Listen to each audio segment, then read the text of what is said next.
This is the September 13th, 2016 meeting of the Raleigh Conservation Commission. This meeting of the Raleigh Conservation Commission is hereby called to order under authority of MGL Chapter 131, Section 40, the Town of Raleigh's Wetlands Protection Bylaw, and the Stormwater Management and Erosion Control Bylaw. I'll now call the roll for attendance. Dave Delmonico. Here. Bob Garner, absent. Judy Keys, currently absent. Sam Strife. Here. Arthur Page. Here. Kurt Turner. Here. Howard Vogel. Here. Mr. Chairman, we have a quorum present. Okay, that brings us to our 7:30, administrative, payroll, and vendor bills.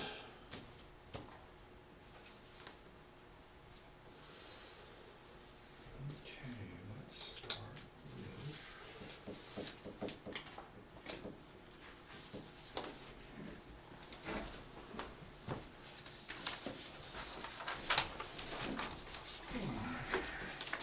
Payroll. Now you request authorization of the payroll.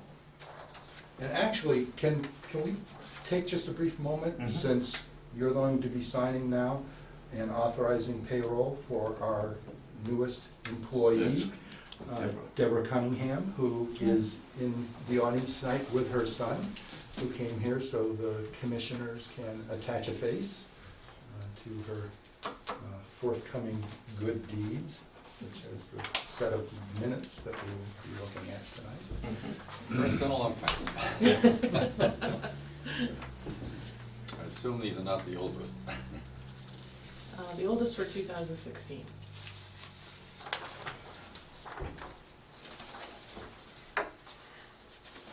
And this is good, this is the hours. I think that's it over there.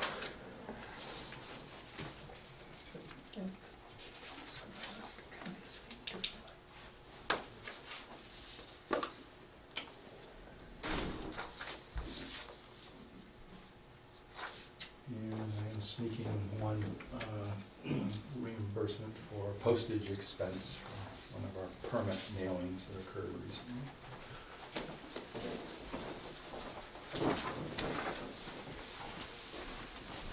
Evening, Judy.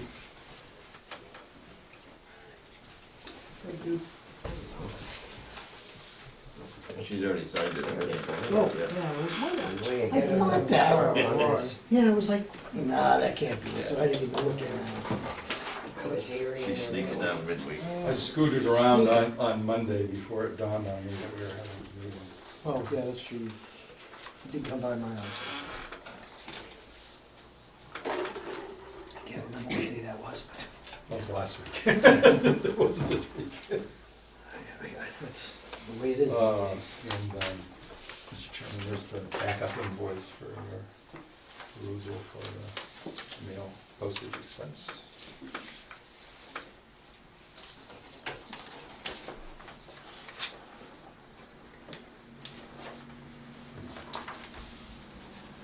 I forgot to ask you to do that again because the tape from the arrow thing sucked up most of your initials. Sorry about that. You recall tape on that? There's tape on the Oh, bottom took of it- it, took where it the out. little arrow is.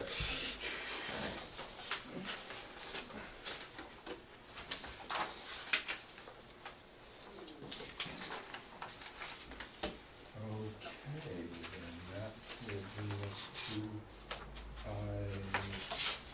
have distributed the first set of minutes. It was already passed around, that's for January 26th, 2016.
your memo attached to these minutes, indicating that the National Oceanic and Atmospheric Administration released new precipitation estimates for Massachusetts this year to supersede the 1961 estimates found in technical paper number 40. The new estimates essentially reflect greater rates of precipitation than the estimates from 1961.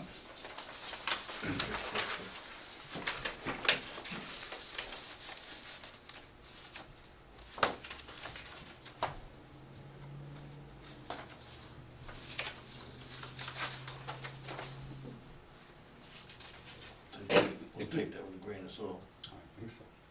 So for the summer of 2016. when- Old salt that come on the grain.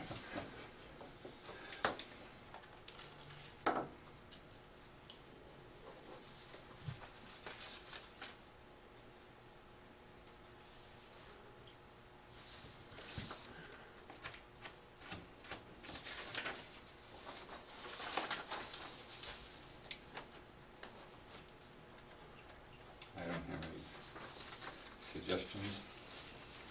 Anybody have any questions, suggestions, No. or problems with it? That's right.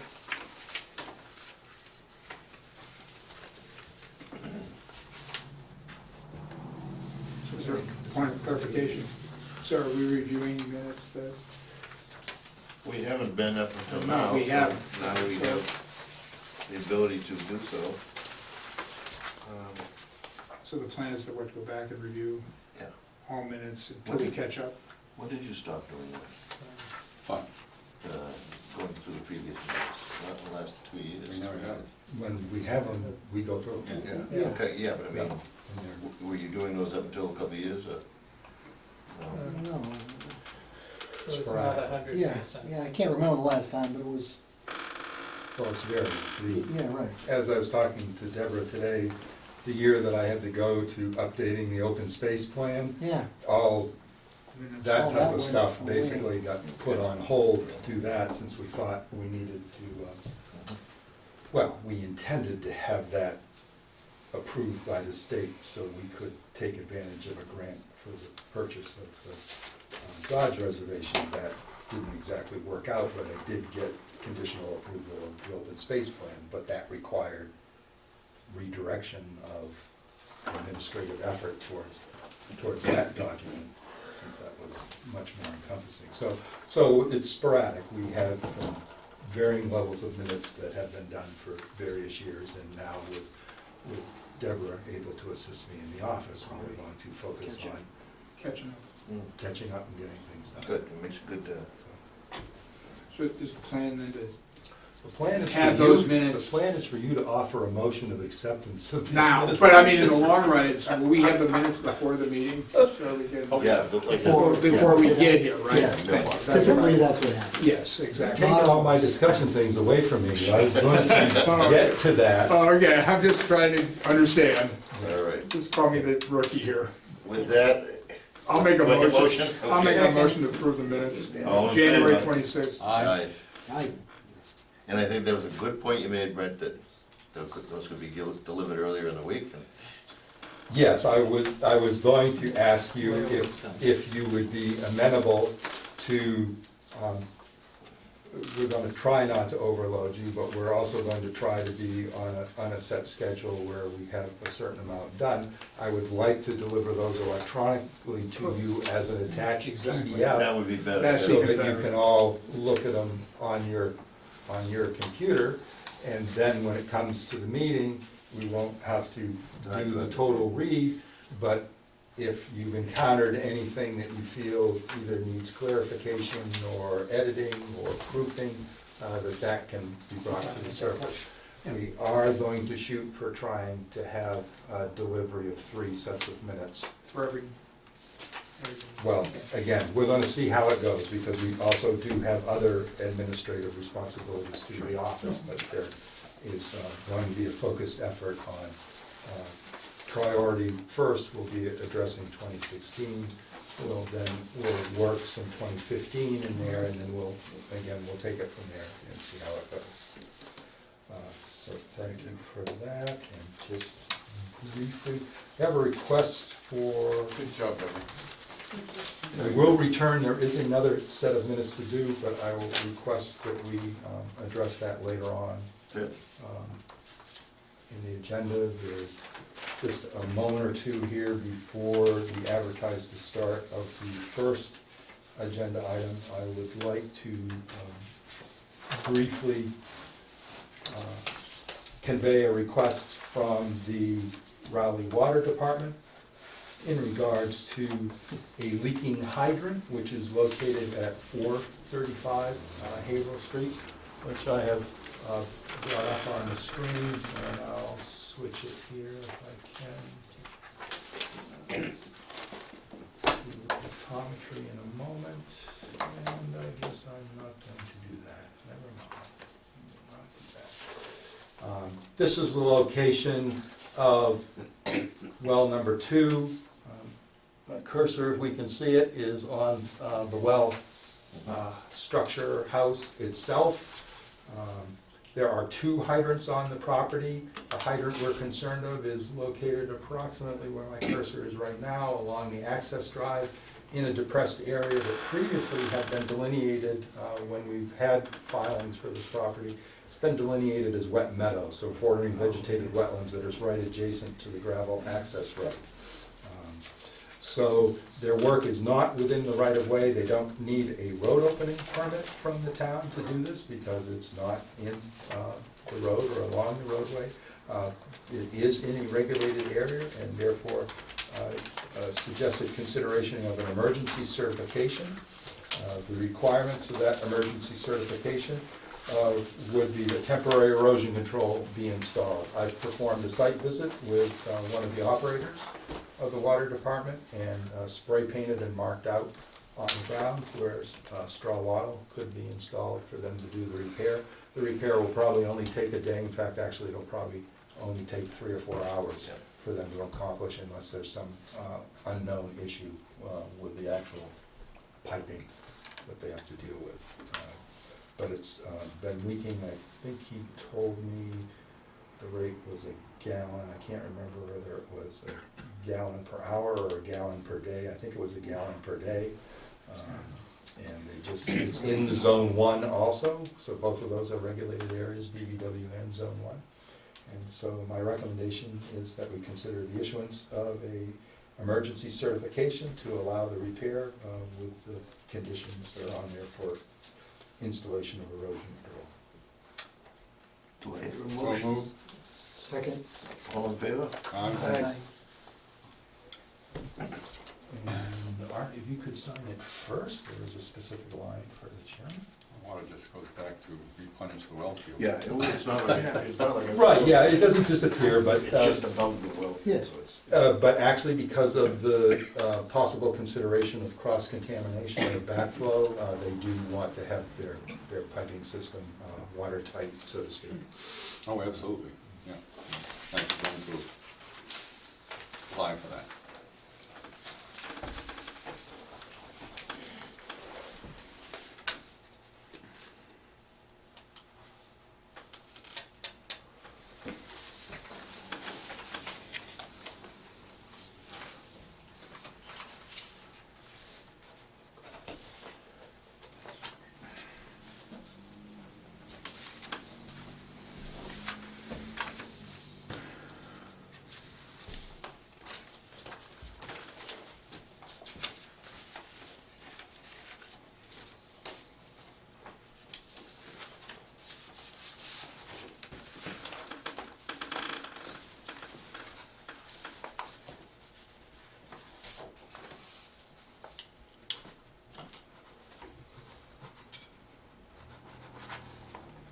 Thank you very much.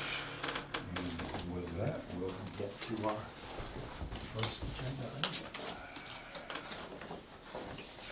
Do you have the abutter notification Yes. receipts or? Want green or white?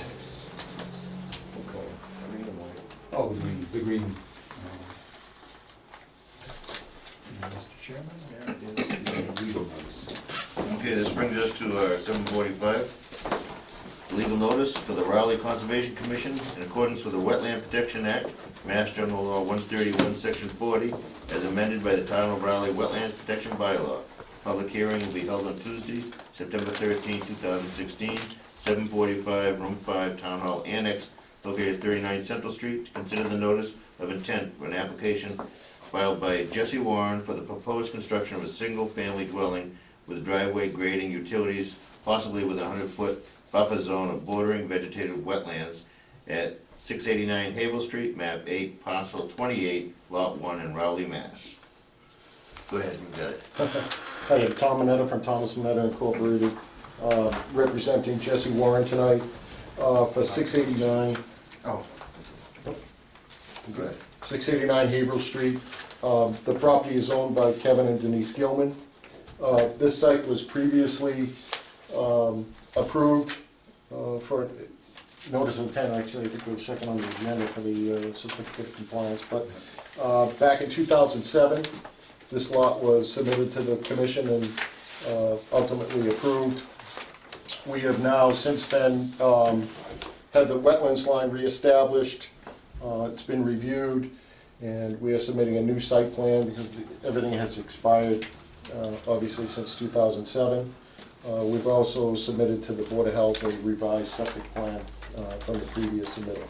So what we have is a 50 by 32 house, proposed house with, it's about 100 feet, 90 to 100 feet, 90 feet off the property line, about 100 feet off the pavement on Haverhill Street. The closest point to the bordering vegetated wetlands is 51 feet. The house is in gray here, the brown is the proposed driveway. This green line on the plan obviously is the wetlands. The lighter green is the 25-foot no disturbance zone, which has been hatched in on this plan. And the solid black line is the 50-foot. I've highlighted the 100-foot buffer zone in green. So for the site plan, we've provided infiltration of the roof, a front and rear unit, as well as along the driveway. We've provided an infiltration trench to accept 1 inch of rain for any storm event. It'll basically catch what they call the first flush, which is the first 1 inch of rain. The yellow on this plan is the limit of disturbance for the site. And we've also provided, which is something that is on the plans I put on the table here, but not on the original packet, is the fence. We provided a post and rail fence along the 25-foot zone, as well as 3 markers to be set. I guess I can open it up for questions. So I did prepare a memo, which was emailed late today, but it is in front of you. Kind of reviews a little bit of this. We had this on the field visit. Well, first starting off, there was an earlier field visit with Mr. Mineta to confirm the delineation of the wetlands. And at that visit, I did discover that there was an area that needed to be flagged, and so there was a slight adjustment to the line. It's actually right off of the well, right? Yeah. Yep. Yeah. So that did occur. So early on, we had a preliminary site visit to review the delineation prior to the submittal. That was corrected, the submittal was made, and then we conducted a site visit just this Monday in regards to taking a look. They had put flags where the corners of the house were, so I could just get a sense of the proximity of the house, the distance to the wetland resource area. And at that point, we had a discussion about, Mr. Mineta had already proposed that the roof runoff be infiltrated both front and back with subsurface infiltrators. We talked about the driveway. Because of the driveway's close proximity to the no-cut, no-disturbance area, and the fact that the lot has a gentle sloping topography that's higher to the west, sloping to the east, right towards the no-cut, no-disturbance zone and the wetland. We talked about the fact that the driveway, which is going to, the highway itself, the roadbed for Route 133, is also raised And so to get onto the property with the driveway, it's going to slope down, which would then conduct stormwater back. So we discussed two different strategies for dealing with the driveway runoff. The first was to pitch and angle the slope of the driveway before it got down to where the retaining wall was located, so that it gently pitched towards the west. But in light of the sloping topography with the ground elevating and rising to the west as it was, we saw that there could be a potential then for ponding to occur in the front yard. And so Mr. Mineta had already proposed where the slight hammerhead for turning around was conveyed, to have had a crushed stone area there. We talked about the suggestion, and he thought it was viable to put a crushed stone infiltration area along the whole easterly side of the driveway and have the driveway runoff go into that. First off, we thought the concentrated crushed stone area just where the turnaround was would end up being consistently backed on by vehicles, compacted, and that it would lose its ability to hold and store any water. This way, with it all stretched out along the whole length of the driveway, it's not always going to be driven over. There's a higher probability that it will not be compacted and that its functionality for capacity to store. and You're just infiltrate putting water. that just on the east, not both sides. Correct, Yeah. right, yeah. But the Again, driveway the will probably gentle- slope both ways The driveway will actually slope with the towards, ground, right? yeah, towards the, actually, it's sloping towards the crushed stone as well as the low point is here. So that this part of the driveway will slope here, this will slope here, and that's why this area was bigger. And we don't have so much of a grade change along the whole aspect of the driveway that we need to worry about baffling that crushed stone area, as we've sometimes have had to do because of overall slope of the entire driveway. We also discussed, because the understory of the woodlands there is rather sparse with a few saplings and shrubs or whatever, that there would be the need for protective measures such as putting in a post and rail fence.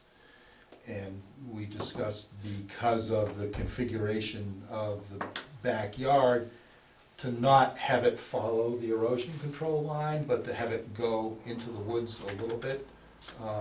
And then to put 3 signs with posts as we got much further away from what had been the cleared rear yard area. So that wasn't on the original plans, but it is on the plans here as well as the plans I'm projecting there. Because the openness of the woods, figured it would make more sense to actually have markers out there showing where the restricted area was. We don't know what the future property owner will possibly do, but it will serve to announce that there is that restricted area there, and hopefully it will also convey the fact that if they do wish to do any expansion of cleared areas, that they would apply to the commission. Is it a pump-up system? No, it's actually gonna be a gravity system. So the tank's here, and the leaching field's here, we've actually built it up, Yeah. so that the house is actually, acting as a retaining wall so that we can, we'll actually have to fill this area here just to set the footings on, because we're above grade. Okay, that, Yeah. because it did look like that was uphill, but. yeah. Right, it is uphill, but we're actually picking everything up so that we don't have to have a pump. As well as get more separation from the groundwater for the basement floor. So your recommendations on that were, For lack of a better word, typical conditions for a single-family dwelling, as well as the conditions that we discussed now, as well as ongoing condition for maintenance of the stormwater BMPs on the property. The well is not being located in a zone 2, so don't know that there really needs to be any discussion about the fact that they're going to have a private well there. I mean, there might be some policy considerations in Private wells in the for future, so. the whole house. Residential water. For the domestic, the water main's on the other side of Haverhill. Anybody have any questions? How deep do you think the well will have to go? I don't know, but on average, I think there were 275 to 325 in this Yeah, there'd be area. no problem with water, you probably put a surface well. Probably, yeah. There will be a drilled well though. Yeah. but, yeah. Not this year. No, Not well, this year, right. Seeing as this is also the drainage easement for Route 133 is right Right. there, Yeah. which could have something to do with the bordering vegetated wetlands that is in that area. So that probably would not be very no, I good to be wouldn't doing recommend it. an artesian well up there. Okay, do I hear a motion to accept it with the standard So issue an order. issue and order? Close the hearing, initial. So, Second? Second. All in favor? aye. When are they gonna start that? This year? Yes, yep, hopefully, yep.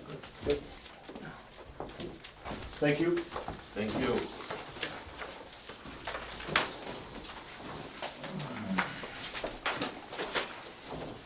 Good night. Yeah. Right, Oh, you're not gonna stay to see how we decide on the certificate of compliance request? Well, I guess I can. Well, you don't have to, right? No, see, now you're making me feel guilty. So I'll stay. Oh, are these your notes? They were with the Oh, plans. yes, it's my calculation.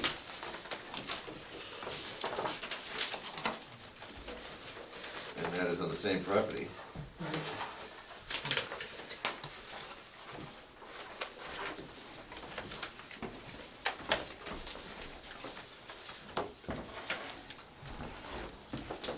well, another 9 years, we may be looking at this again.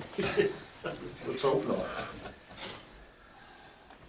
I'm gonna read from this, or do you have, oh, you, Yeah, there is not a legal notice, so yes, if you wish to read. this the brings agenda us to our 8 PM, which is a new certificate of compliance request, 63-562 for 689 Havel Street, map 8, parcel 28.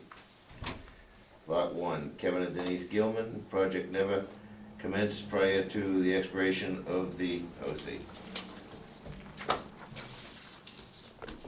So the recommendation to the commission is for consideration and issuance of a certificate of compliance that declares that particular order of conditions, 63-562, invalid.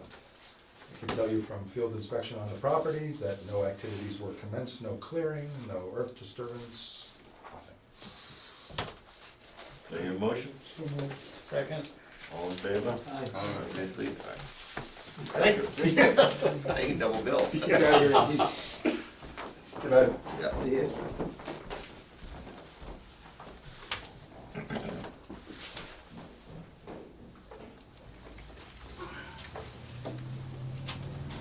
That doesn't happen very often.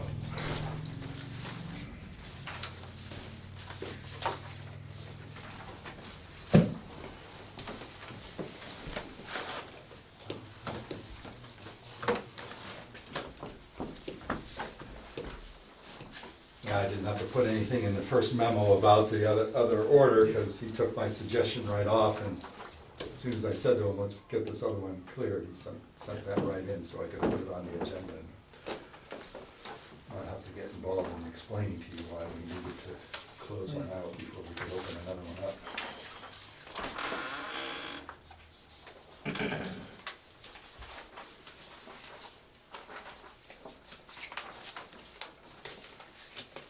That's the property on, kind of on the curve of. Yeah, the guardrails there, they, Yeah. a long time ago, again, about the same time period, had gotten a request for opening the guardrail from the highway department. I don't know whether those approvals have any expiration date. They have it on the thing. Yeah, there's been a for sale sign Yeah. mounted there for a while.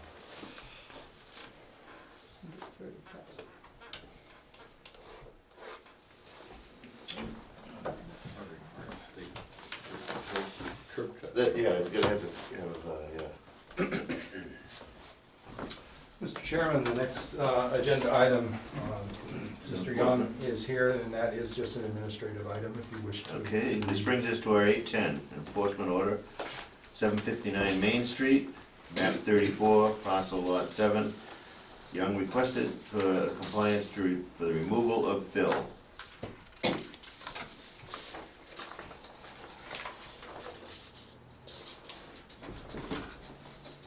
So, a recent visit to the project site, well, or actually to reacquaint the commission with this. Mr. Young bought the property a number of years ago, but not that many.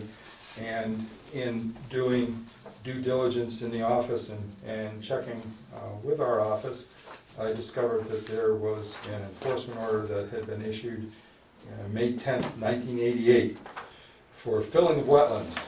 Upon examining the property with Mr. Young, we discovered an area of the site that did appear to have unconsolidated dumped fill material containing all sorts of debris, etc., which Mr. Young was willing to appropriately remove and then have the area reloaned and seeded after we installed erosion control. Those remediation or restoration activities occurred in 2014. I have some photographs from December where it had been regraded and seeded, and there was starting to be a little growth of the grass, but not an awful lot.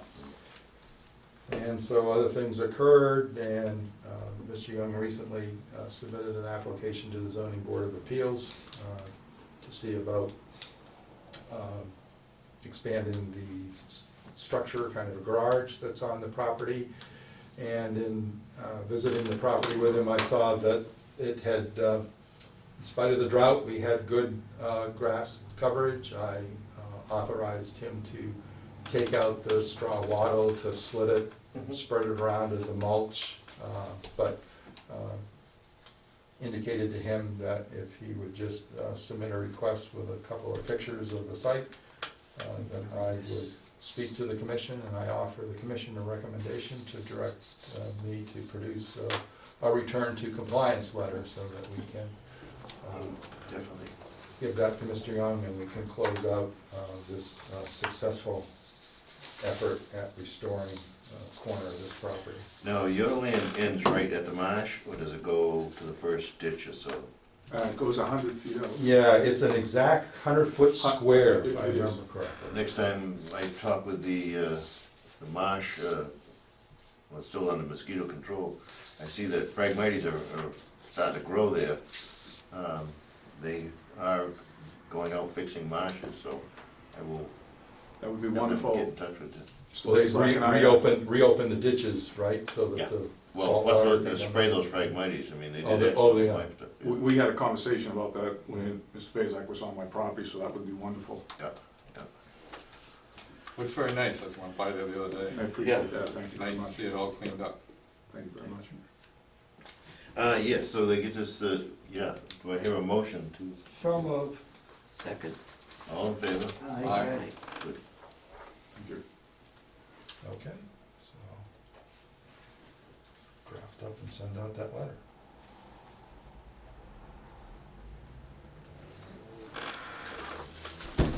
What do you want, Thank you very much. what do you want to store there? Well, I've got some canoes and a kayak, my wife's Christmas ornaments.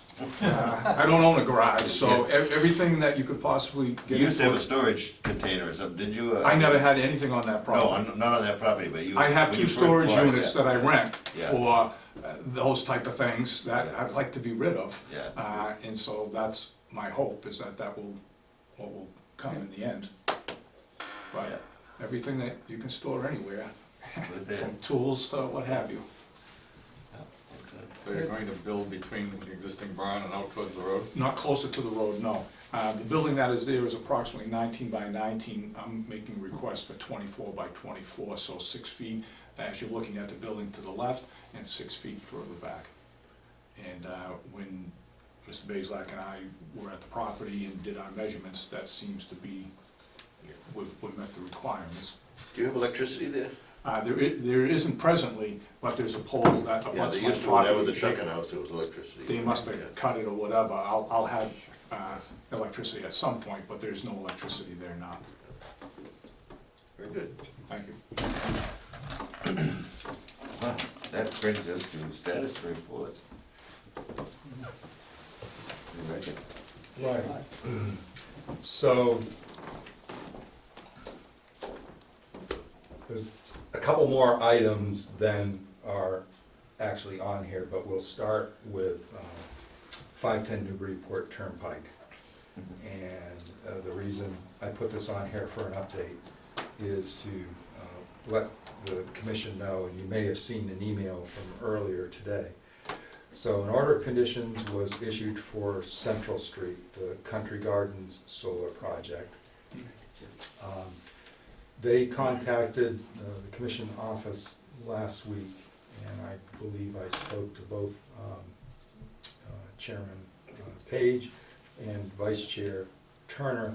They made a request to go out and conduct soil evaluations, or they said soil borings, for the purposes of understanding whether they had ledge or anything to deal with on either site. I think it's more of an issue for the 510 Newburyport Turnpike site. Lots of times the commission sees this type of request come in before a notice of intent application for an order of conditions. So the order was a little bit reversed here. At the time they made the request, they had not recorded the issued order for 510 Newburyport Turnpike. And then there was a reason for that. There was a little delay in getting that order of conditions out the door. And so let me stay with the soil testing stuff here for a moment. So yesterday afternoon, the order for 510 Newburyport Turnpike was recorded.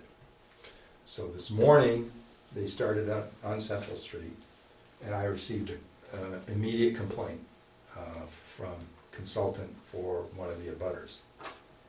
Went out on the project, and you may have seen the emailed report. It was reported that tree cutting was occurring and that land clearing was occurring. And the professional advisor to this abutter forwarded on the complaint to me and said that there was also an issue where they had started project activities prior to the running out of the 10-day appeal period. I believe that was incorrect, but I didn't specifically check into that because since I got this report so early in the morning prior to the office actually opening up for public office hours and the site was so close, I went up there myself. I knew that they had asked to do soil evaluations. I also knew that my familiarity with the Central Street site was that there should have been no reason for tree clearing. When I got to the site, I found that in fact there had not been any tree clearing. There had been absolutely no tree clearing that I could ascertain at all. And in fact, I saw an excavator outstanding in its field, digging holes in a lushly vegetated field, because Mr. Freitag had not mowed the field yet, on relatively level ground, and appropriately backfilling their soil evaluation holes after they were dug. So I relayed to them why I was there, and while I was there, I also asked them about the status of the order of conditions for 510 Newburyport Turnpike, because I had not heard that it had been recorded yet. I subsequently was informed a little later on and given the booking page, so that has been recorded. But I also directed them to contact Mr. Jeff Antonelli, the new owner of the Agawam Fence Property 524, because I suggested to them that access at this point in time would be much better and easier to facilitate by going through Mr. Antonelli's business location, because the frontage along Newburyport Turnpike there doesn't even have room enough for you to pull off the side of the road, let alone it's all wooded. The little corridor they have for their access drive would need to be cleared, and I didn't want them to get involved in a bunch of clearing to just go in and do the soil evaluations. I believe they worked that out. They did contact me a little later in the day to say that the equipment they had available to them was that large excavator. They asked for permission to cut a few 4-inch diameter trees that they needed to remove to get in the way. Because I knew they were taking the same access drive corridor, they were going to be utilizing that to get onto the property, I authorized them to cut any trees up to 4 inches diameter in order to facilitate them getting the excavator.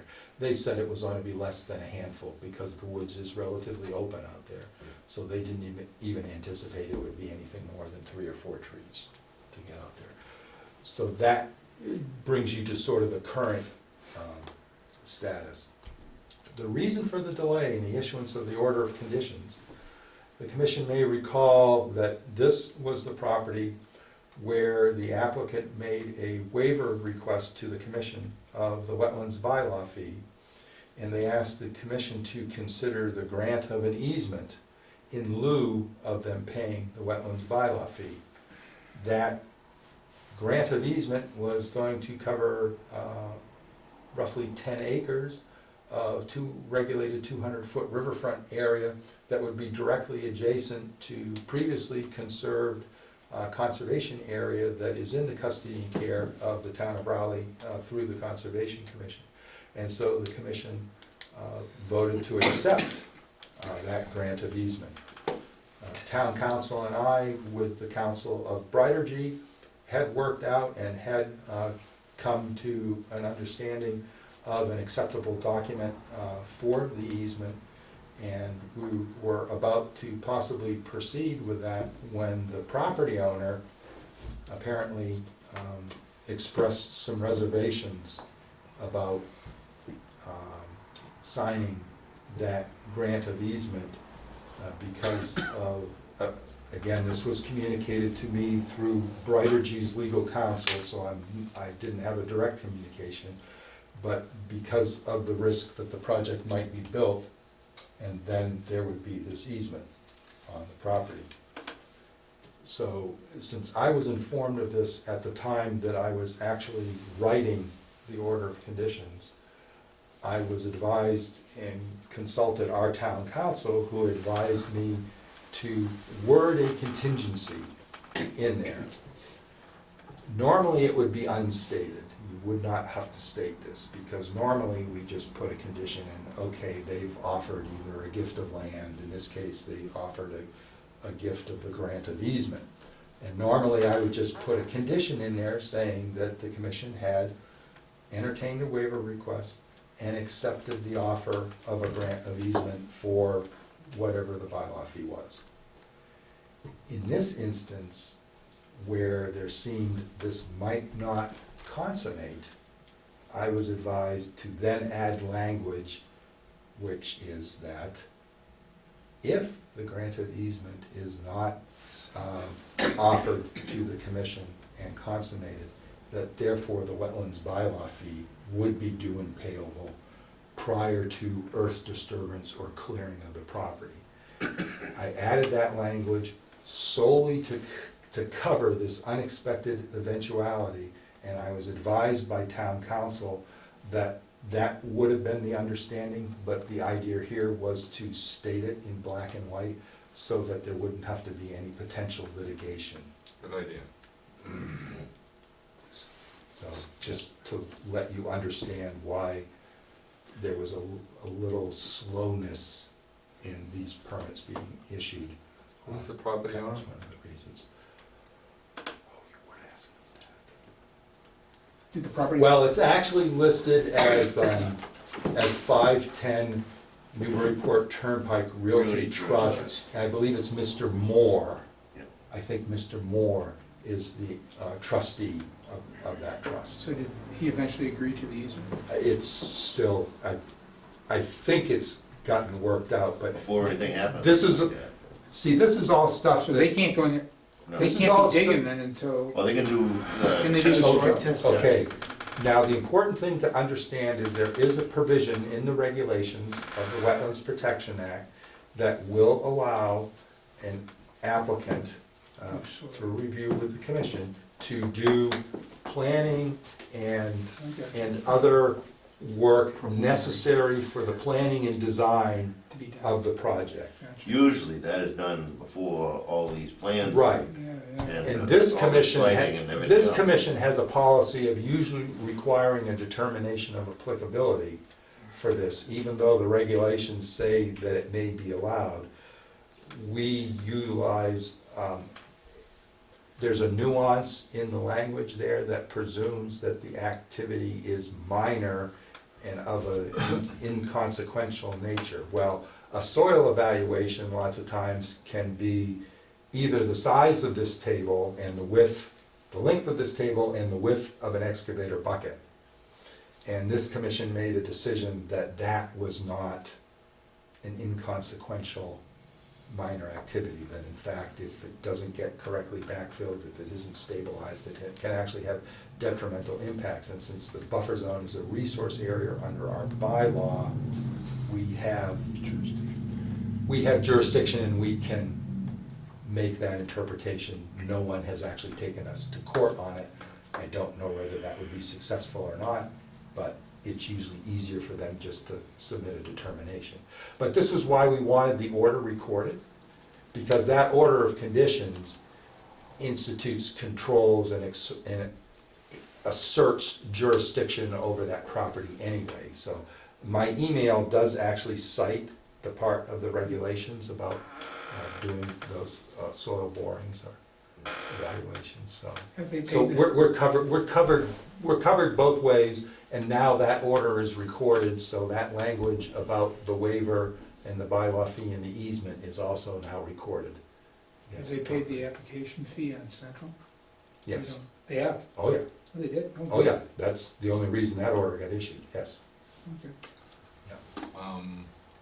Just a curiosity question, is Mr. Moore also the party that owned the land just north of the Antonelli Fence Company that was sold off of the two lots?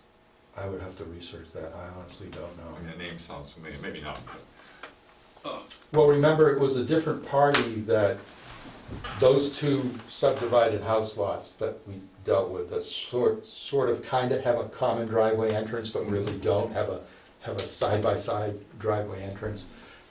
I don't remember the gentleman's name, but he went off to Florida after he subdivided the property. I honestly don't know who he purchased I think that it was- property from. That was quite a while It was, ago. yeah, quite a while ago, and there was it was actually at an auction, I believe, and it involved a lot of land, which was then Yeah, those are divided. big lots. So it could be the same person. I'm just curious about that. Interesting development. Thanks for the explanation. Certainly.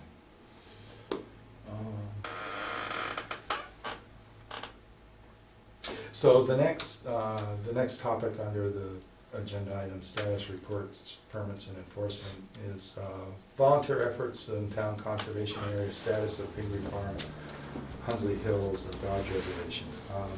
The reason I wish to bring that topic up and discuss that with the commission tonight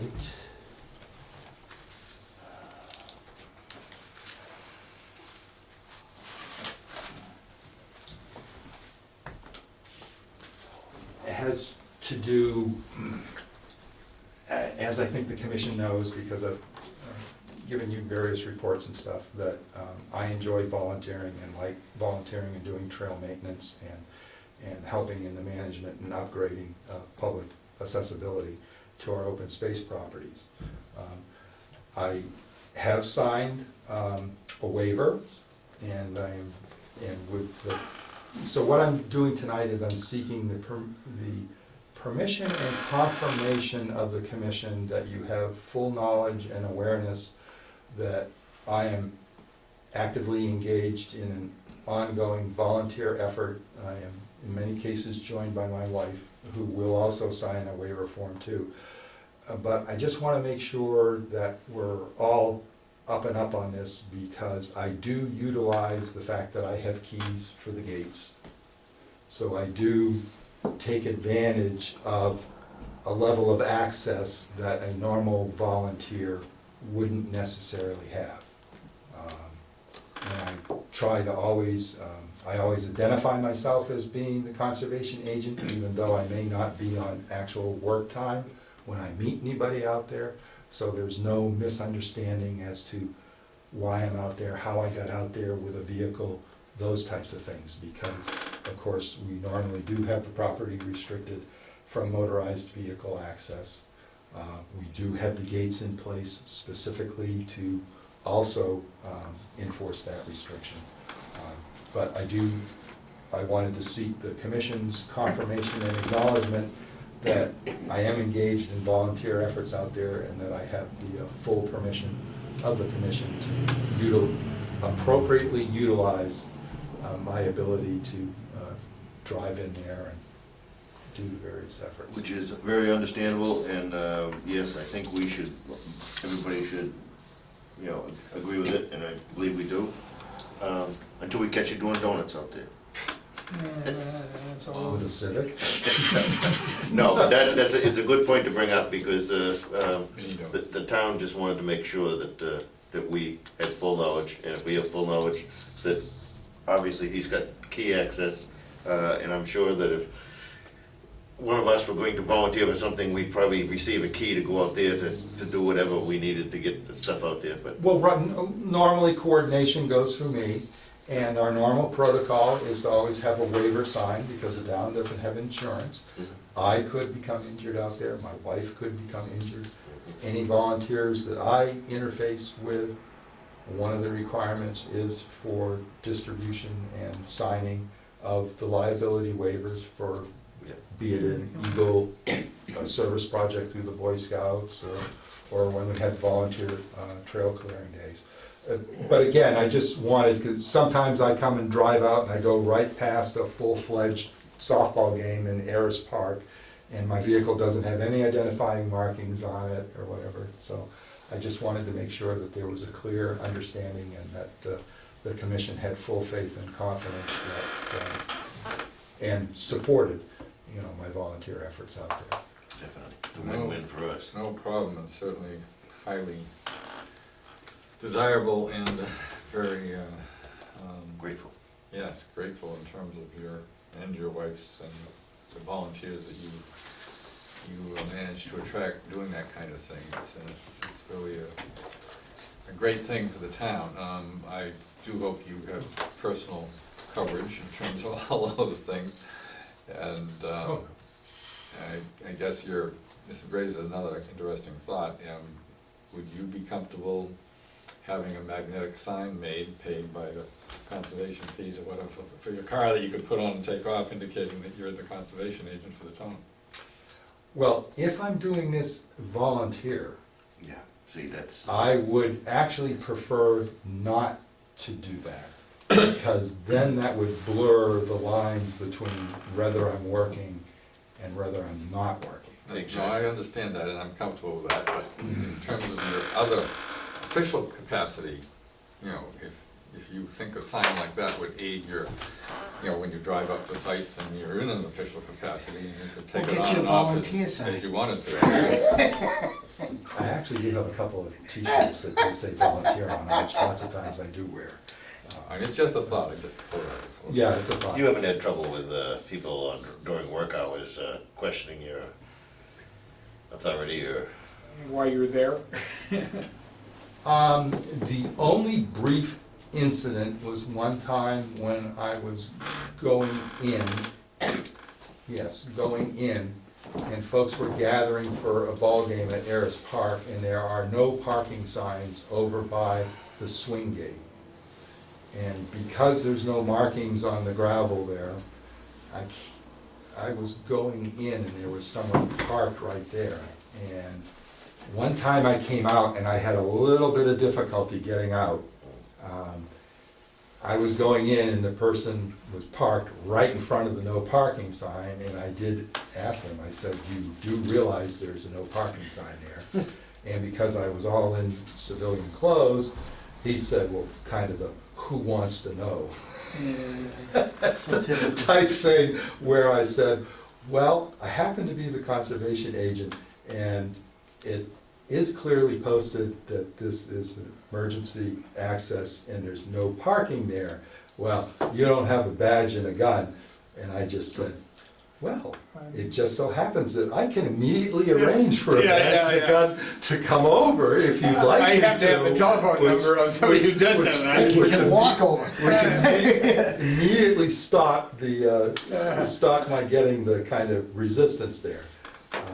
I realize I don't have a uniform or whatever, but actually the reality is if you're a law-abiding citizen and you see a municipal sign that's posted right there that says no parking, that should be enough. You shouldn't need any authoritative symbology in order for you to be. The key words, law-abiding citizen. I know what Kurt's saying though, is sometimes it might be necessary, you know, when you're, as a citizen, where if I'm seeing like a town truck or something, I see somebody there, I'm not as nervous or something that I would want to report something, right? So I'm just wondering, the idea of having something you could just drop on your car, like a magnetic thing, Well, that identifies okay. you during the work hours. Well, I guess I should tell you that my normal procedure, actually I do. I have a plastic sheathed 8.5 by 11 sign How you do? that I put on the dash of my Dashboard? car. Okay. That one side of it says Town of Raleigh Conservation Business and has my cell phone number, and the other side says City of Haverhill because I'm a commissioner in Haverhill. So whenever I do go on site visits, I do put that in the dash of the car because I realize that some people get nervous about seeing a car parked in the Wonder street, why it's there. usually in front of an undeveloped lot or Yeah, whatever. right, no, So exactly. I do, there is identification Okay. in the car that's put on my dash every time I do park it in a conservation area. All right, so not to belabor the point, so thank you very much. So Now, you get There a is- memo out to Debbie on that, Sorry, did she? make that into a motion? No, I initiated a conversation with her just to ask her how I should possibly address this. Well, I think Kurt said, you know, we should vote on it right here. But that would certainly be fine. Do I hear a motion? So moved. For this gentleman to Second. have access Have on and access off duty hours? in his volunteer role. Okay, all in favor? Aye. No, I'm sorry, who seconded that? Dave, Steve, thank you.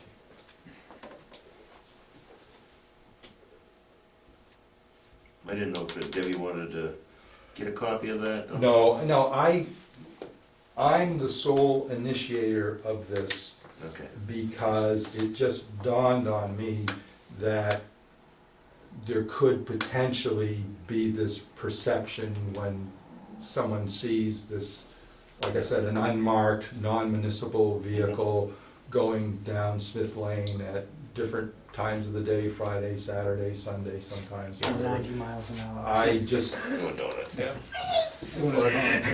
I don't think it would be, I don't think it's a bad idea to copy Debbie on our motion because a third party theoretically could be injured by, as a result of interaction with your volunteer efforts or the people that you volunteer with. And it would be good to have us on record with the town that you're there with our approval and it would forestall yeah, it's mostly a just legal that argument. that you've given permission for this ongoing trail We've discussed it with maintenance you and and- work, yep. yeah, whatever, and with the understanding that I signed the liability waivers or whatever.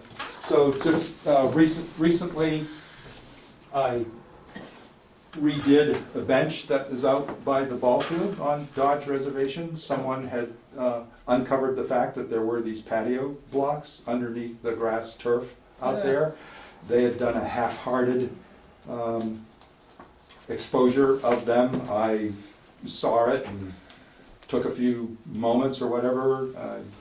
Might ask you at some point in time for some monies to replace the crossboards so Well, far. yeah, that looks like it's gonna need it. Yeah, actually, they seem to be structurally sound, whatever. But, so anyway, so I redid that, and then also to give you a little update on the newest, well, quote-unquote, ongoing effort, creation of a new loop trail out on Dodge Reservation. And let's see if I can get the right.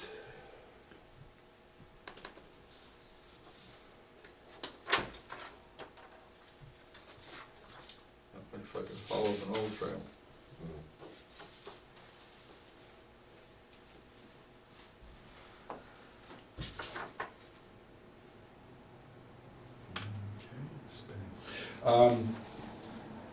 Well, sometimes it's kind of hard to do old, new, or whatever out there. So on this image of the whole entire Dodge Reservation, one can see the field area over here, which is what you're looking at the top of this particular aerial photo.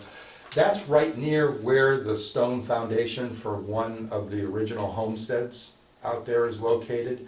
And apparently that field is an original cleared field. The soil is very poor. It's been slowly filling in. Actually, the image that I've handed out to you, you can actually see where the buckthorn has filled in, where you don't have any pines or oaks. So it's been slowly filling in. So yes, there was like a hunter's trail that went to the back of that field, which this sort of follows. So we gotta turn this upside down, right? No, And that's right, yeah. just Yeah, like, you can see the just rock. like this. See the- It's, It's just the bottom. this is the field right here, Oh, gotcha. and where the trail goes is down into here. Smith Lane comes in somewhere along there. Doesn't really show up too well, that's why I gave you the blow up here. Once you blow it up, you can see things. So the black line here is Smith Lane. Gotcha. And at the bottom of the sheet, where the lower property is previously owned conservation area, and that straight line actually reflects a straight woods road that follows directly the abutting boundary line there, which is very straight.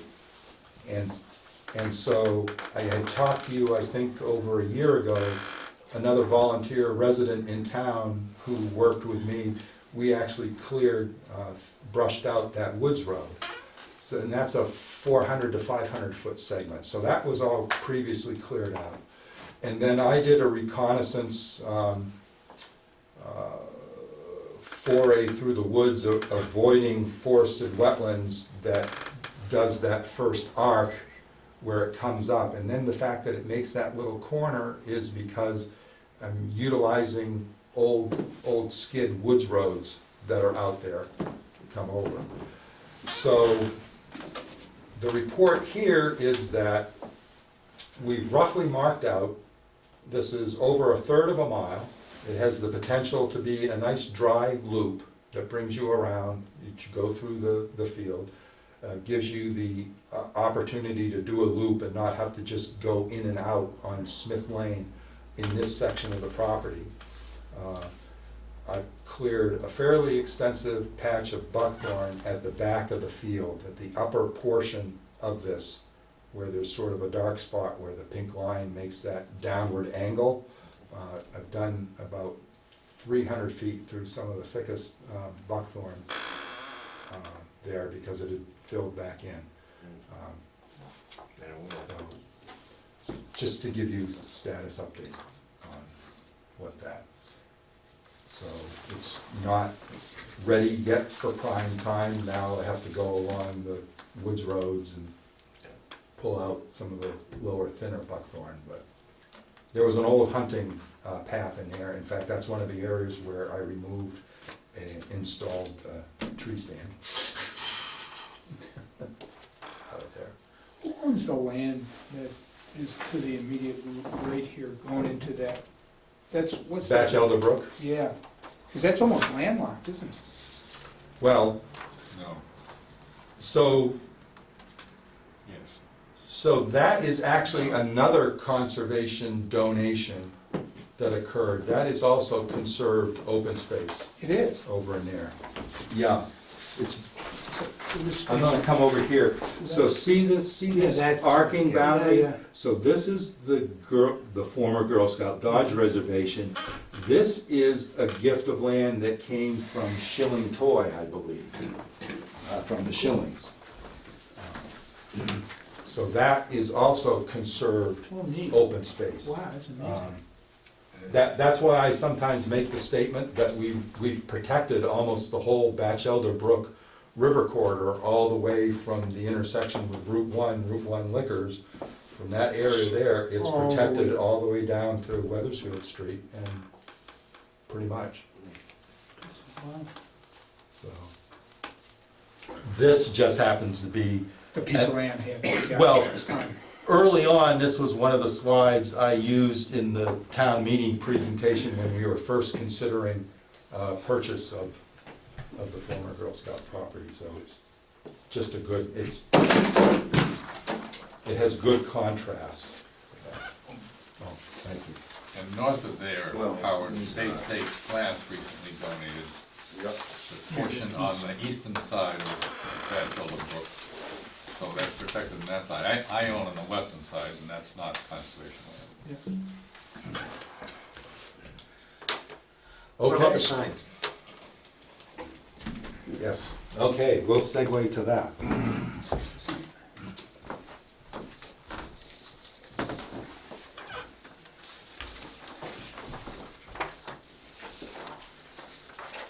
So I'm seeking your input and guidance and going to relate to you some research that I've done in regards to the possibility of obtaining some signage. So we've had a discussion about Yeah. about pet waste or dog waste. And so I did some searching on the internet, and for your consideration, I thought you might consider the sign that's on the first sheet here, although there's others in there, but let's talk about the first one. The first one, although it specifies dog waste as opposed to a generic pet waste, it has text on the side, on the sign, at the top of the sign it says dog waste transmits disease, and then the third line down it says contaminates drinking water. I'm sorry, I could not get this to blow up for you to actually see that. And then it says leash and clean up after your pet. So the reason I'm proposing this to you is because our conservation areas, we found out, have a restriction about dogs being on leash. This is one of the few signs I've found out there that mentions both leashing and cleaning up after your pet.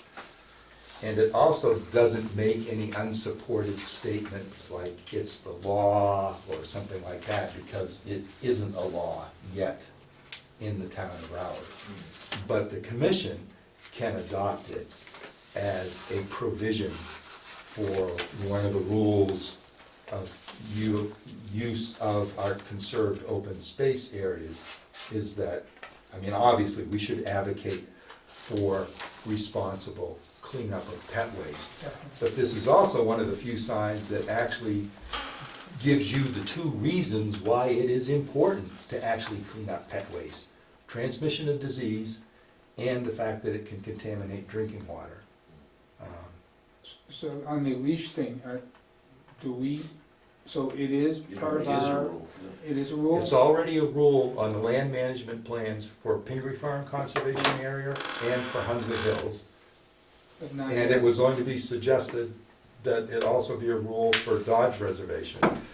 It's hard to have wildlife That's the thing. and have unleashed dogs. The two are really incompatible.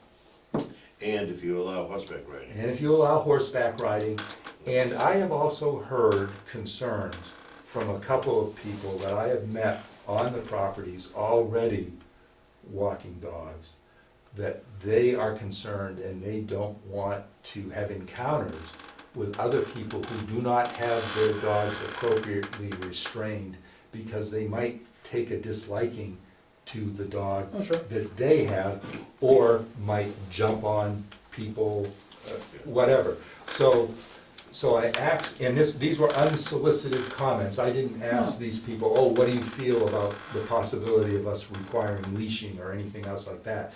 They volunteered this to me and said that they would prefer to see that any dogs being walked all be controlled by leash. I don't mind the sign that you picked out, but what we did then on the state areas that I work on is, they did the one you have on the very last. Right, so in Just the keep it interest of simple. full disclosure, if you flip the sheets over, then there is another one that says all pets must be on a leash, and please clean up after your pet. They also added those little bag dispensers Yeah. on that post. Right. Right. And that might be the future.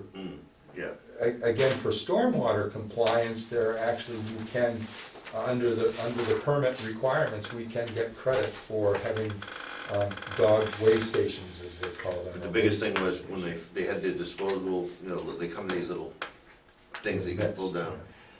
That was all well and good, but then the other people were picking the bags up along the trail. The other thing is you gotta Well, have people the just receptacle. wing the bags off. Off the trail. So on the. But, dodge- so I just wanted your input. There's 3 choices of possible signs that deal with pets and with waste. As I said, the first one appears to be the most informative in terms of giving you the rationale, as well as mentioning leashing and cleaning up waste. Then there's another one that just mentions the leashing and the cleaning up without necessarily having a bunch of text that tells you why. And then there's a final one that just has about, please clean up after your pet.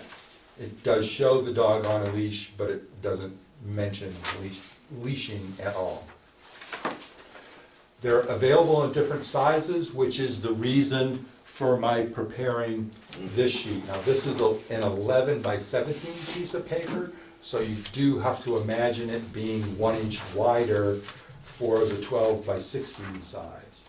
But it gives you kind of a reference point of what the different sizes some of these signs are available in.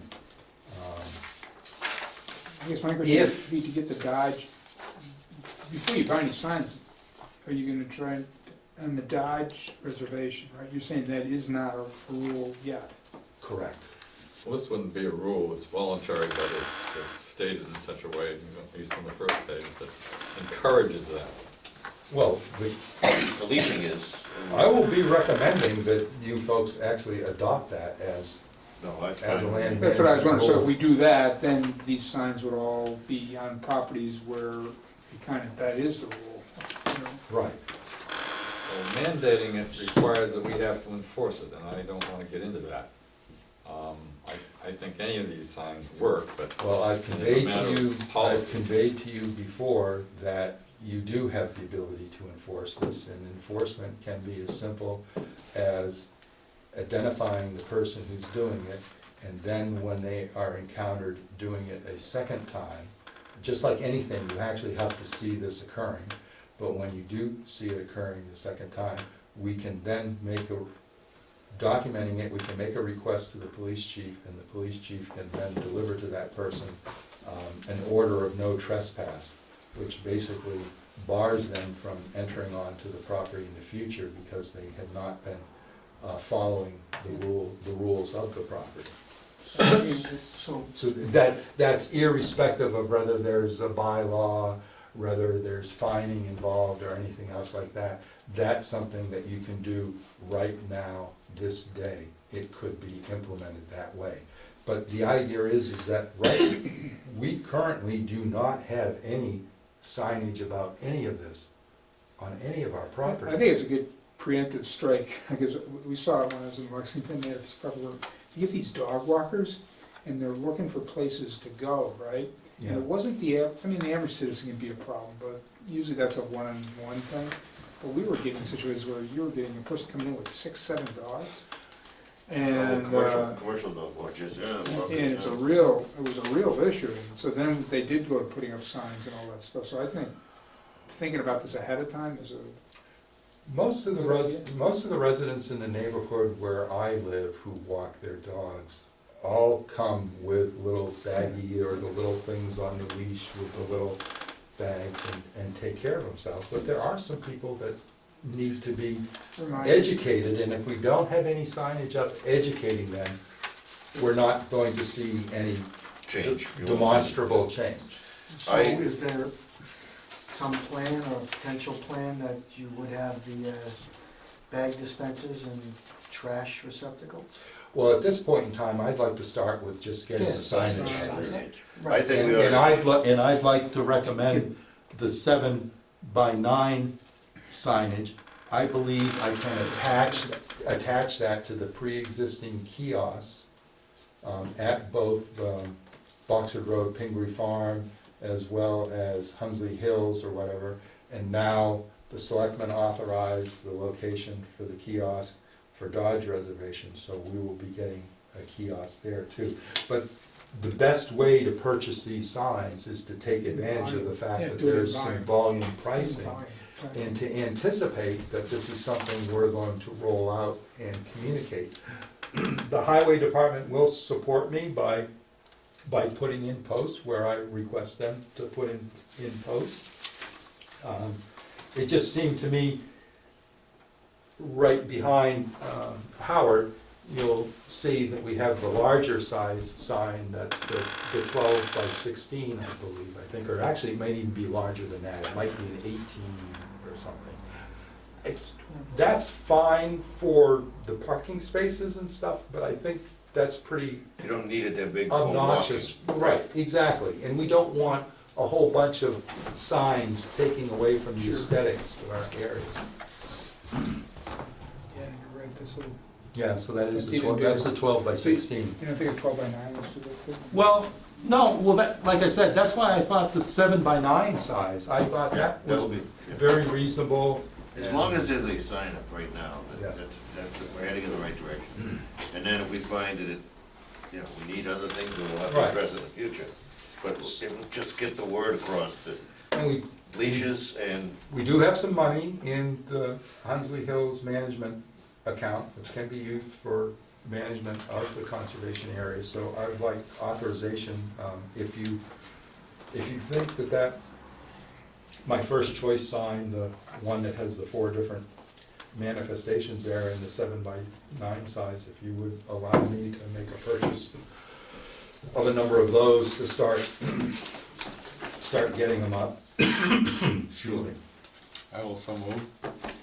How many do you have to purchase? Just wondering. I don't know, I'm gonna map it out based on how many, no, but on the first purchase, how many are you gonna get? Just to, 7 by 9, More than $100 for us, because you get free shipping. well, actually, I don't know that the shipping is that much of a factor in here. I was probably going to be doing somewhere between the 5 and 9 type quantity, depending on how I It's about map. $100. I was gonna map out the placing where as well, and also, we haven't finished yeah, yet. that's $100. We haven't finished yet with the sign thing. You should have another sheet on the end there. No, I had it. When we started having the issue of dumping going on at Hunsley Hills, the police department lieutenant, who I worked with, strongly encouraged me to see about getting a sign. And We've had no again, more problems. there's lots of no dumping signs, but this is one of the few signs, because actually the lieutenant said this, he said, a lot of people don't think yard waste is the same as dumping Yeah, it's all natural. trash. Well, yeah, so this sign is one of the few that specifically says dumping, yard waste, and no littering. All things that we wish to not have occur, or to have people, follow this sign. And then, of course, it says violators will be prosecuted. And it certainly worked to have the police lieutenant reach out to that pickup truck that we identified as possibly being the source, for the landscape debris, because there's been absolutely nothing at Hunsley Hills since that time. Not a thing. Yeah, I think you ought to get a couple of those for the places where you have needed them, or may need them, Yeah. definitely. Well, there were incidents in prior years, and there was also pretty dumping, fairly large scale dumping up in the Girl Scout property from time to time in the past years. Now there's more activity there, so I bet you'll have less of that. So I'm all in favor of these signs. Do I hear a motion to, how many would you need on those? Probably four to six? Yeah, I might just do 6, because again, 6 of those, 10 of the others? really rather only use them where we have to. Right, you don't put that in the middle of a trail or anything like that. Exactly, yeah. I mean, it's really only good for parking Parking areas or lots. someplace, and since we restrict. Parking areas that are hidden are the, We restrict motorized vehicle access, and that really seems to have stopped any of the issues along Smith Lane and stuff, which, in the past, one of the first things I did in the town for a volunteer project was we cleaned out almost 300 tires off of Smith Lane, right behind Ayers Park. There was a huge tire pile dump out there because the road wasn't gated at that point in time.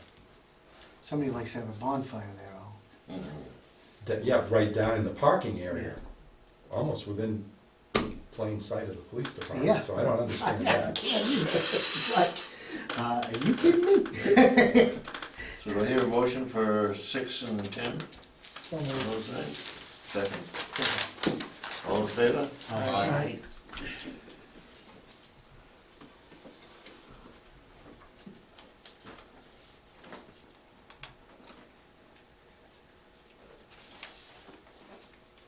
I'm sorry, who seconded that? Dave, Thank you.